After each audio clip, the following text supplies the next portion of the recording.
And as you just mentioned, we are just hours from the South Carolina Republican primary, and officials are projecting how this election results will actually lean. Yeah, WCNC Charlotte's Anna King is joining us to talk about that. So probably not a big surprise considering the polling numbers we've seen, but officials are expecting Trump to win. That's right. They told me right now the question isn't even will he win, but by how much, and if Nikki Haley will stay in the race past tomorrow.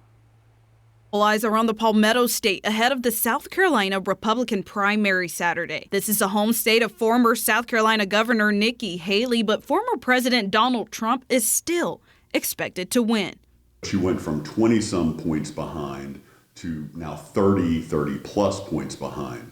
And so what we've seen happening is she was probably hoping that as people dropped out, they would come to support her. Winthrop political science professor Scott Huffman says after other candidates got out of the race, those supporters were split between Haley and Trump. So now the question isn't if Trump will win, but by how much. It's the size of the victory that matters, because that could impact how much longer she decides to stay in the race, because she's still raising money.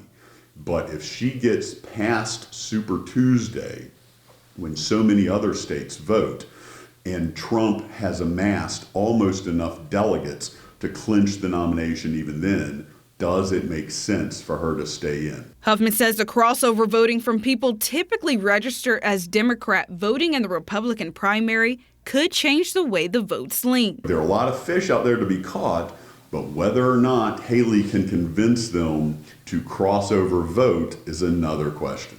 But he says with Super Tuesday and Trump's hush money trial both happening in March, the uncertainty could be enough to keep Haley in. Now, we will have coverage for you on the results of the Republican primary tomorrow night.